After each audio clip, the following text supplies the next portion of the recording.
ہدایت کے پھول اس چمن سے حاصل کیے جائیں۔ ان پاک ہستیوں کا ذکر کیوں کیا جاتا ہے؟ اللہ تعالیٰ نے قرآن پاک میں ارشاد فرمایا،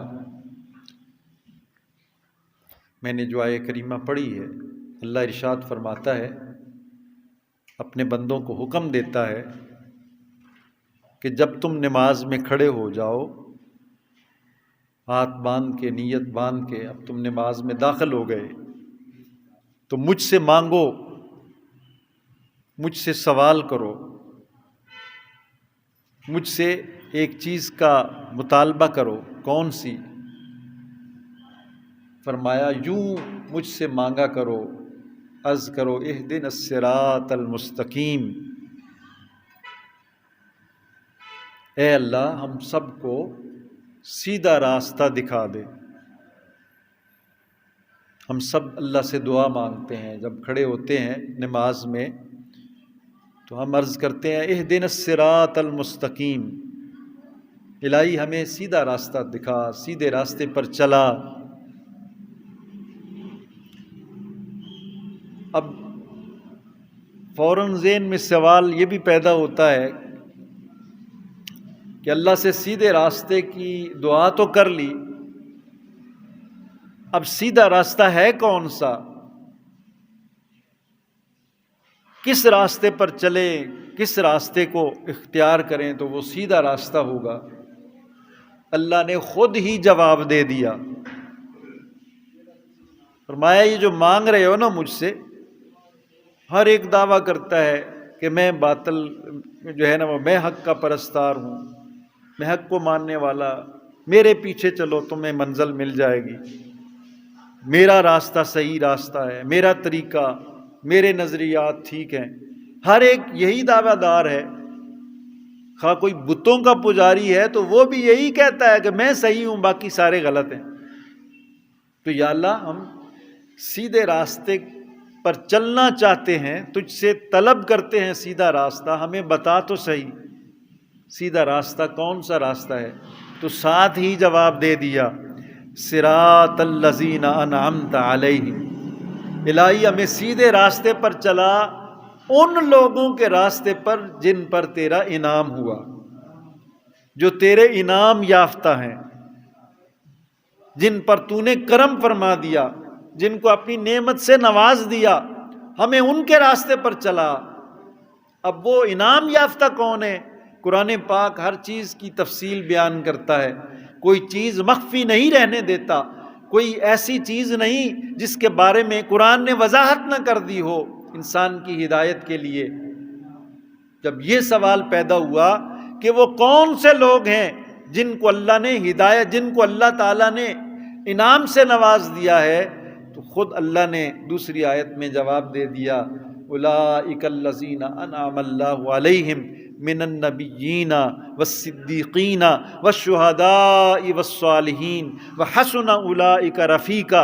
اللہ نے خود ہی جواب دے دیا کہ انعام میں نے کن لوگوں پر کیا ہے؟ یہ پاکیزہ جماعت ہے، نبیوں کی جماعت ہے، صدیقین کی جماعت ہے، شہداء کی جماعت ہے، صالحین کی جماعت ہے۔ جو ان کے نقش قدم پر چلے گا وہ منزل مقصود پر پہنچ جائے گا، وہ ہدایت یافتہ ہے، وہ انعام یافتہ ہے، اس کو سیدھا راستہ نصیب ہو جائے گا جو ان ہستیوں کے راستے پر چل نکلے گا۔ تو گویا اللہ نے خود ہی بیان فرما دیا کہ نبیوں کا راستہ یہ سیدھا راستہ ہے، یہ انعام یافتہ لوگوں کا راستہ ہے، صدیقین کا راستہ، جس کے ہاتھ میں صدیق کا دامن ہے وہ بھی سیدھے راستے پر ہے، جس کے ہاتھ میں شہداء کا دامن ہے، جو شہداء کو ماننے والا، ان سے محبت کرنے والا، عقیدت رکھنے والا، وہ بھی ہدایت کے راستے پر ہے۔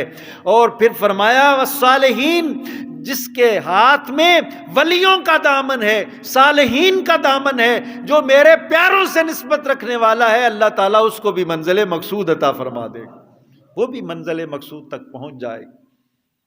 تو دوستان گرامی قدر، یہ جو ہم سیدنا غوث اعظم کا ذکر کرتے ہیں، اللہ کے پیاروں کا ذکر کرتے ہیں، اس کا مقصد یہی ہے کہ جب کسی کی بات کی جائے اگر ہر وقت کس سے برے لوگوں کے، ڈاکوؤں کے، جواریوں کے، برے لوگوں کے قصے کہانی سنائے جائیں تو انسان کی طبیعت بھی اس طرح کی ہو جاتی ہے، انسان بھی ایسا ہی بن جاتا ہے۔ وہ چاہتا ہے کہ اچھا اس نے تو اتنے بندے مار دیے، تو بڑا بہادر ہے بھائی، وہ بڑا گبرو تھا اس نے۔ یعنی جہاں جن ڈیروں پر اس طرح کے قصے ہوں تو لوگ بھی اسی طرح کے بن جاتے۔ لیکن اگر پاکیزہ ہستیوں، نیک لوگوں کے بندہ واقعات، ان کی قصے کہانیاں، ان کی باتیں سنیں تو اللہ تعالیٰ جو سننے والے ہیں ان کو بھی پاک بنا دیتا، ان کے دل میں بھی طہارت آ جاتی ہے، ان کی زندگی بھی جو ہے اس میں بھی اصلاح ہو جاتی ہے کہ وہ ہستی وہ ساری رات نماز کے لیے کھڑی رہتی تھی، اس نے زندگی میں کبھی نماز قضا نہیں کی۔ یار میں گناہ گار ہوں، یا اللہ مجھے بھی ان جیسا بنا دے۔ تو انسان کی دل میں یہ طلب پیدا ہو جاتی ہے کہ اللہ تعالیٰ اس کو بھی ان جیسا بنا دے جو اس کے پاک باز لوگ تھے۔ تو اس لیے ان پاک ہستیوں کا ذکر کیا جاتا ہے۔ دوستان گرامی قدر، آپ جانتے ہیں 11ویں شریف حضرت سیدنا غوث اعظم کی نسبت سے۔ سیدنا غوث اعظم کون تھے؟ ان کو اللہ تعالیٰ نے ظاہری پاکیزگی بھی عطا فرمائی تھی، نسبی طہارت بھی عطا فرما دی تھی، اور باطنی طہارت، روحانی طہارت بھی عطا فرما دی۔ سیدنا غوث اعظم رضی اللہ تعالیٰ عنہ حسنی حسینی سید، باپ کی طرف سے حسنی ہے، ماں کی طرف سے حسینی، دونوں نسبتیں بڑی عظیم نسبتیں نصیب ہوئیں۔ اور نجیب الطرفین، یعنی ماں کی طرف سے جو ان کو نسب ملا وہ بھی پاکیزہ، اور جو باپ کی طرف سے جو ہے وہ نسب ملا، جو رشتہ ملا وہ بھی پاکیزہ، وہ سارا سلسلہ ہی پاکیزہ ہے، تو بچہ کیوں نہیں پاکیزہ ہوگا؟ بچہ کیوں نہیں غوث اعظم بنے گا؟ احباب ذی وقار، یہ عام طور پر ہم شکوہ کرتے ہیں، یہ اولاد ہماری ایسی ہو گئی ویسی ہو گئی۔ بعض اوقات اس میں ہمارا بھی قصور ہوتا ہے۔ اگر ہم ٹھیک ہیں، ہمارے گھر کا ماحول ٹھیک ہے، امی بھی نماز پڑھتی ہے، مصلی جب نماز ہوتی ہے تو مصلی ڈال لیتی ہے، ابا جی بھی نماز پڑھتے ہیں، تو بچے بھی، ان کے دل میں بھی یہ طلب پیدا ہوگی، یہی ان کا بھی طور طریقہ ہوگا۔ اگر کوئی پاکیزہ گھر مل جائے تو پھر اولاد کے اوپر بھی اس کے اثرات ہوتے ہیں۔ گھر کتنا پاکیزہ ہے۔ والد گرامی حضرت موسیٰ جنگی دوست رحمۃ اللہ تعالی علیہ، ان کا لقب موسیٰ جنگی اور کنیت ابو صالح، حضرت سید موسیٰ جنگی دوست رحمۃ اللہ تعالی۔ آپ کے والد گرامی دریا کے کنارے بیٹھے ہوئے ہیں، آنسو زاروں قطار رو رہے ہیں۔ کیا ہوا ہے؟ وہ جی ایک سیب بہتا ہوا آ رہا تھا، میں نے کھا لیا، پتہ نہیں کس کا تھا، ساری عمر حرام لقمہ اپنے منہ میں نہیں رکھا، اور یہ تو میں نے بہتا ہوا کھا لیا، اس کے مالک سے پوچھا ہی نہیں، بغیر پوچھے میں نے کھا لیا، کل قیامت کے دن مجھے اس کا جواب نہ دینا پڑ جائے۔ رو رہے ہیں، اس قدر بے قرار۔ احباب ذی وقار، کوئی اتنی بڑی بات نہیں تھی، کسی کی حفاظت سے نہیں چرایا تھا، کسی سے چھین کر نہیں لیا تھا، جنگل میں بہتا ہوا جا رہا ہے، کھا بھی لیا تو کیا ہو گیا؟ کون اس کا محافظ تھا کہ جس کی جو ہے نا وہ حفاظت سے چھین کر اور حفاظت سے چرا کر جو ہے وہ کھا لیا تھا؟ نہیں، دل بے قرار ہے۔ تلاش کرتے کرتے مالک کے پاس پہنچ گئے۔ حضرت عبداللہ سومئی، آپ کے نانا جان، حضرت سیدنا عبد القادر جیلانی کے نانا جان حضرت عبداللہ سومئی، وہ جی میں معافی مانگنے آیا ہوں، آپ کی اجازت کے بغیر یہ سیب کھا لیا۔ پتہ لگ گیا کہ یہ کوئی پاکیزہ بچہ ہے۔ اچھا، میری اجازت کے بغیر کھا لیا، میں تو نہیں معاف کروں گا، حضور معاف کر دو۔ اللہ تعالیٰ کو کس طرح جواب دوں گا؟ آپ نے فرمایا اچھا، اگر معافی لینا چاہتا ہے نا تو وہ باغ دیکھ رہا ہے نا، وہ دیکھ کے آیا ہے نا، وہ جو دریا کے کنارے، اس کو اتنے عرصے تک اس کی گوڈی کرو، بعض روایت میں 10 سال لکھا ہوا ہے، اس کی گوڈی کرو، اس کی حفاظت کرو، پھر تمہیں یہ ایک سیب معاف ہوگا۔ انہوں نے کہا اگر اس طریقے سے بھی میں اپنے رب کی ناراضگی سے بچ سکوں تو میں یہ کام کرنے کے لیے تیار ہوں۔ دن رات مزدوری کر رہے ہیں، جو مدت مقرر تھی پوری ہو گئی۔ حضور اب تو وہ جو آپ نے عرصہ مقرر کیا تھا میں نے پورا کر دیا، اب اجازت ہے، اب مجھے معافی ہے۔ آپ نے فرمایا او نہیں، ابھی نہیں، ابھی میری ایک بیٹی ہے، اس کے ساتھ تجھے شادی کرنی پڑے گی، وہ اندھی بھی ہے، وہ بہری بھی ہے، وہ گونگی بھی ہے، وہ اپاہج ہے، نہ وہ جو ہے وہ قدموں پر چل سکتی ہے، نہ اس کے جو ہے وہ اعضاء سلامت ہیں، تم اس کے ساتھ اگر شادی کرو گے تب تجھے معافی ہوگی، ورنہ کوئی معافی نہیں ہے۔ انہوں نے کہا ساری زندگی اس کو اپنے ہاتھوں پر اٹھائے رکھوں گا، کل قیامت کے دن اللہ تعالیٰ کی بارگاہ میں جواب دینے سے مجھے نجات مل جائے، وہ مجھے معافی مل جائے تو یہ کام میں اس کی ساری عمر خدمت کروں گا، ساری عمر نوکری دوں گا اس کی۔ شادی ہو گئی۔ جب اجلہ عروسی میں جاتے ہیں، شام رات پڑتی ہے، اپنی دلہن کے کمرے میں تشریف لے جاتے ہیں، فوراً واپس پلٹے۔ باپ حضرت عبداللہ سومی بھی جانتے تھے کہ یہ واقعہ رونما ہوگا، واپس پلٹے، حضور آپ نے تو یہ کہا تھا، اور اندر تو ایک بڑی پاکیزہ خاتون بیٹھی ہوئی ہے، دوشیزہ بیٹھی ہوئی ہے، نہ وہ اندھی ہے نہ وہ اپاہج ہے، وہ تو بڑی خوبصورت ایک دوشیزہ اندر بیٹھی ہوئی ہے، آپ نے میری شادی کس کے ساتھ کر دی؟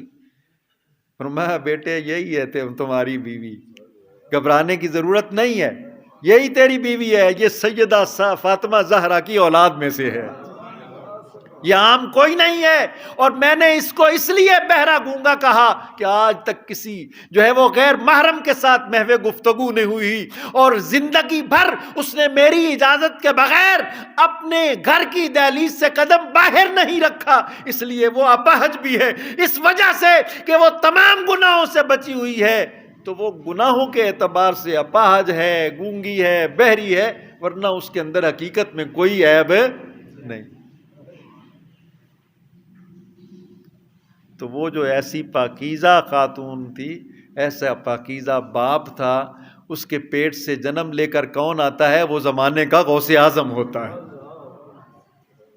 اگر ماں باپ ایسے ہوں، ماں باپ اس طرح پاکیزہ ہوں تو اولادیں بھی نیک ہوتی ہیں۔ دوستان گرامی قدر، حضرت سیدنا غوث اعظم رضی اللہ تعالیٰ عنہ، ان کو ایسا پاکیزہ گھرانہ ملا کہ پیدا ہوتے ہی پھر شریعت کی پابندی شروع ہو گئی۔ پہلے رمضان کو پیدا ہوئے، کہا جاتا ہے سحری کے وقت امی جان کا دودھ پی لیا، شام تک پھر پیا ہی نہیں، پورے محلے میں مشہور ہو گیا، اور سیدہ نے گھر بچہ پیدا ہوا وہ بھی روزے رکھتا ہے، پیدا ہوتے ہی روزے رکھتا ہے، پیدا ہوتے ہی شریعت کی پابندی۔ اللہ اکبر۔ دوستان گرامی قدر، بڑا عجیب سا یہ کہانیاں ایسے نہیں ہیں کہ ہم بس سن کر محظوظ ہو جائیں۔ اللہ ہم سب کو بھی شریعت کی پابندی کی توفیق عطا فرما دے۔ آج جائیں نا کسی آستانے پر، جائیں نا پیر صاحب، دوڑی منی ہوئی ہے، ایڈی وڈی مندری سونے دی پائی ہوئی ہے، استبل بنا ہوا ہے، کتے پالے ہوئے ہیں، کتوں کی لڑائی کراتے ہیں، گھوڑے پالے ہوئے ہیں، ماشاءاللہ بڑے عجیب و غریب ان کے شاہانہ وہ جو مزاج ہیں۔ نماز وہ ساڈیاں نمازاں پڑھیاں ہیں، دل دی نماز ہوندی ہے، یہ مسیتاں جانا ہے سارا مولویاں دا کام ہے، ہمیں کوئی ضرورت نہیں۔ حضور میں پڑھ لیا کروں، اور نہیں، تو میں نے ویکھ لیا نا میرا بوتھا مبارک، بس تیری بھی بخشش ہو گئی، تو بھی بخشا گیا۔ اللہ اکبر۔ حضرت سیدنا غوث اعظم رضی اللہ تعالیٰ عنہ پیدا ہوئے، رمضان شروع ہو گیا، سارا دن روزہ رکھتے ہیں، سحری کے وقت امی جان کا دودھ پی لیا، شام ہو گئی، شام تک نہیں پیا، شام کے بعد پیا، پورے علاقے میں مشہور ہو گیا، سیدوں کے گھر بچہ پیدا ہوا ہے، پیدا ہوتے ہی روزے رکھ رہا ہے۔ جب عید کا چاند کا مرحلہ آیا، لوگوں کو شک پڑ گیا، پتہ نہیں چاند ملا ہے، چاند ہوا ہے یا نہیں ہوا۔ کہا انتظار کر لو، پوچھ لیں گے مائی صاحبہ سے، سید زادی سے، کہ ان کے بچے نے دودھ پیا یا نہیں پیا۔ اگر نہیں پیا تو سمجھ لینا کہ روزہ ہے، اگر پی لیا تو سمجھ لینا آج عید ہو گئی ہے۔ اللہ اکبر! ایسی شریعت کی پابندی دوستان گرامی قدر، ہم 11ویں مناتے ہیں، ختم پڑھاتے ہیں، دیگیں چڑھاتے ہیں، 11ویں والے کے ماننے والے الحمدللہ ماننے والے ہیں، لیکن وہ 11ویں والے کا سبق کیا ہے؟ ارے جب تو اس زمین پر آیا ہے، قدم رکھتے ہی اللہ تعالیٰ کی شریعت کا پابند بن جا۔ یہ ہے ان پاک ہستیوں کی زندگی، مبارک زندگی۔ پھر آپ ایسے پاکیزہ ہیں کہ جب آپ مسند ارشاد پر جلوہ فرما ہوتے ہیں، تعلیم حاصل کی، علم پڑھتے رہے، فرماتے ہیں درست العلم حتی صرت قطبہ، کہ میں نے علم پڑھا اور اس علم کے اوپر عمل کرنے کی وجہ سے اللہ نے مجھے زمانے کا قطب بنا دیا ہے۔ علم کی وجہ سے اللہ کی عبادت اس طرح، حرام سے اس طرح بچتے ہیں کہ وقت کا خلیفہ، بنو عباس سے تعلق رکھنا خلیفہ، اس نے ایک بہت بڑی تھیلی بھیجی، اس کے اندر سونے کے چمکتے ہوئے سکے ہیں، دینار بھرے ہوئے ہیں، حضور میری طرف سے یہ ہدیہ قبول کر لو۔ آپ نے فرمایا لے جاؤ، مجھے ضرورت نہیں ہے۔ پیسوں کی چمک دمک دیکھ کر بڑے بڑوں کے دل پسیج جاتے ہیں، کہا نہیں لے جاؤ، مجھے اس کی ضرورت نہیں۔ آج اگر پیر صاحب کو نذرانہ دو نا، جو زیادہ نذرانہ دیتا ہے وہ سب سے زیادہ قریبی ہوتا ہے۔ کبھی نہیں پوچھا پیر صاحب نے کہاں سے لائے ہو، اور رشوت لے کر یہ پیسے کمائے ہیں، سودی پیسہ ہے، اور کسی کا خون نچوڑ کے آئے ہو، ڈاکہ ڈال کے آئے ہو، یہ پیسے کہاں سے آئے ہیں؟ نہیں، میرا نذرانہ اتنے رکھ جی۔ تو وہ بڑا قریبی ہے، بڑا وہ آستانے کا بڑا جو ہے وہ مقبول مرید ہے، جو زیادہ خدمت کرتا ہے۔ حضرت سیدنا غوث اعظم رضی اللہ تعالیٰ عنہ وقت کا خلیفہ تجوری بھر کے سونے کے دیناروں کی بھیج رہا ہے، فرمایا لے جاؤ، مجھے ضرورت نہیں۔ حضور لنگر ہے، آپ کے پاس مریدین آتے ہیں، ان کے کھانے کا انتظام ہوتا ہے، کچھ لنگر میں حصہ ڈال لیں۔ آپ نے فرمایا تیرے مجھے پیسوں کی ضرورت نہیں، لنگر چلانے والا میرا رب ہے، خود چلتا رہے گا، لے جا اس کو۔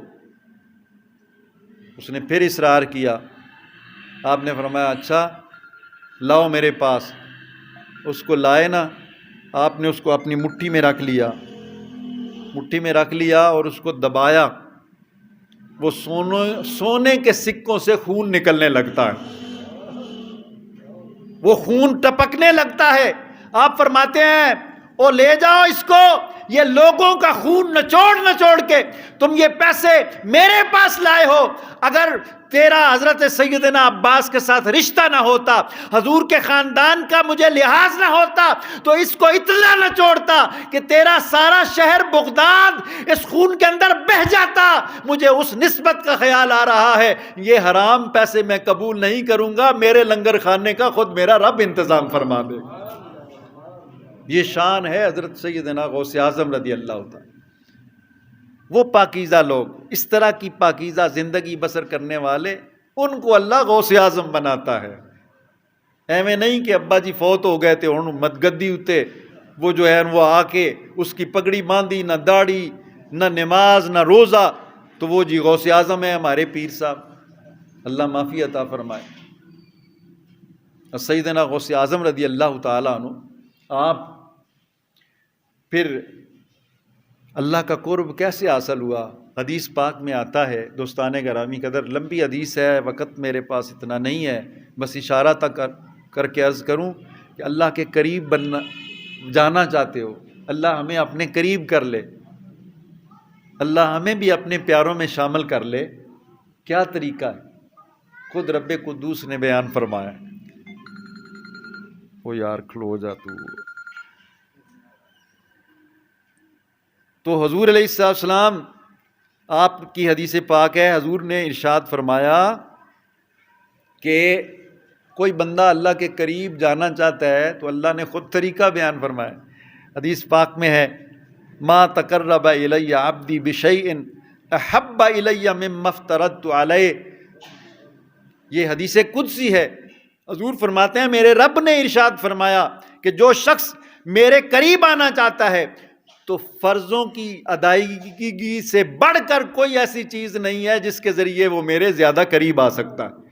جو چیزیں میں نے فرض کی ہیں ان کو ادا کرتا رہے، نماز کی پابندی کرے، روزوں کی پابندی کرے، زکوٰۃ کی پابندی کرے، اگر اس کے پاس استطاعت ہے تو حج کر کے آئے، یہ جو فرائض اللہ کی طرف سے ہیں یہ ادا کرے گا تو اللہ اس کو اپنے قریب کر لے گا۔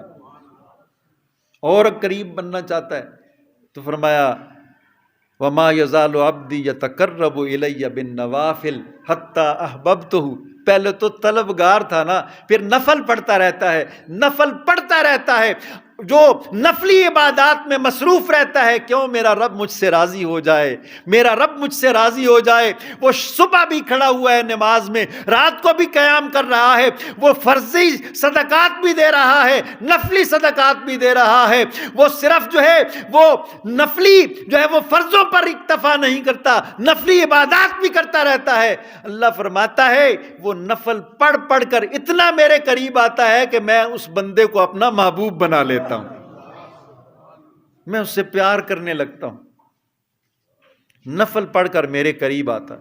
سیدنا غوث اعظم رضی اللہ تعالیٰ عنہ کے نوافل کی کیفیت آپ نے سنی ہے۔ 25 سال شہر کی رونقوں کو چھوڑا، گھر بار چھوڑا، جنگل میں ایک بیابان میں کھنڈرات میں جا کر بسیرا کر لیا، مصلی ڈال لیا، صبح شام اللہ کی عبادت میں مصروف ہیں۔ روایات میں آتا ہے 25 سال تک آپ نے اس طرح جو ہے وہ جنگلوں میں پتے کھا کھا کر گزارا کیا اور ہر وقت اللہ کی عبادت میں مصروف رہتے۔ جب بہت عرصہ ہو گیا تو ایک دن بادل سا ظاہر ہوتا ہے اور اس میں سے آواز آتی ہے عبد القادر تو نے تو میری عبادت کا حق ادا کر دیا ہے، جا میں تجھ سے راضی ہوں، آج کے بعد نماز نہ بھی پڑھے تو تیرے لیے جنت ہے۔ آپ نے دل میں خیال کیا یہ کون ہوتا ہے مجھے چھٹی دینے والا؟ آپ نے پڑھا لا حول ولا قوت الا باللہ العلی العظیم، فرمایا او میرے آقا نبی کریم صلی اللہ علیہ وآلہ وسلم ساری رات نماز میں کھڑے رہتے، آپ کے قدم مبارک متورم ہو جاتے، سوج جاتے۔ حضرت عائشہ ہاتھ باندھ کے عرض کرتی یا رسول اللہ تھوڑی دیر آرام کر لیا کیجئے، ساری رات قیام کرتے ہیں، آپ کے پاؤں مبارک سوج جاتے ہیں۔ آپ فرماتے ہیں، حضور فرماتے اے عائشہ رہنے دو، افلا اکون عبدا شکورا، میں اپنے رب کا شکر گزار بندہ بننا چاہتا ہوں۔ اور پھر بھی دعا کے لیے ہاتھ اٹھاتے تو یہ دعا کرتے ما عبدناک حق عبادتک، اے الہ العالمین جس طرح تیری عبادت کا حق تھا محمد کریم صلی اللہ علیہ وسلم تیرا بندہ تیری عبادت کا حق ادا نہیں کر سکا۔ حضرت سیدنا غوث اعظم فرماتے اور جب میرے آقا نبی کریم صلی اللہ علیہ وآلہ وسلم کو اللہ نے اجازت دی تو میں تو کیا چیز ہوں، میں تو حضور کا غلام ہوں، میرے لیے یہ کس طرح اجازت ہو سکتی؟ دفع ہو جا، تو شیطان ہے۔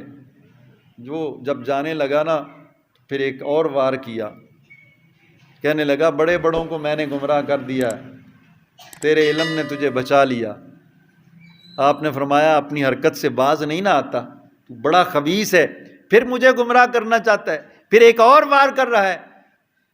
اگر کوئی مجھے کہتا علم، مولوی ہم جو ہوتے ہیں ہم کہتے ہیں وہ دیکھو نا زبروں زیروں کے بغیر مجھے یہ عربی پڑھنی آتی ہے، صیغے سارے مجھے آتے ہیں، میں نے ایم اے کی، ایم فل کی، پی ایچ ڈی کی ڈگری حاصل کی ہے، واقعی بھائی میں تو عالم ہوں، میرے علم نے بچا لیا۔ نہیں، درویشوں کا طریقہ اور ہوتا ہے۔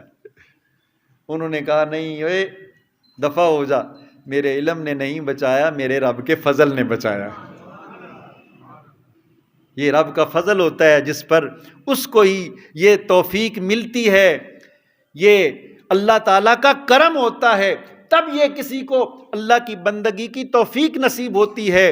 اللہ تعالیٰ جو ہے وہ اپنے بندوں کا انتخاب کرتا ہے، قدم یہ اٹھتے نہیں ہیں، اٹھائے جاتے ہیں۔ میری طلب بھی انہی کے کرم کا صدقہ ہے، قدم یہ اٹھتے نہیں ہیں، اٹھائے جاتے ہیں۔ یہ اللہ تعالیٰ کسی کو توفیق دیتا ہے تب وہ سجدے میں پڑتا ہے، اگر اللہ تعالیٰ نہ چاہے تو وہ سجدہ نہیں کر سکتا ہے۔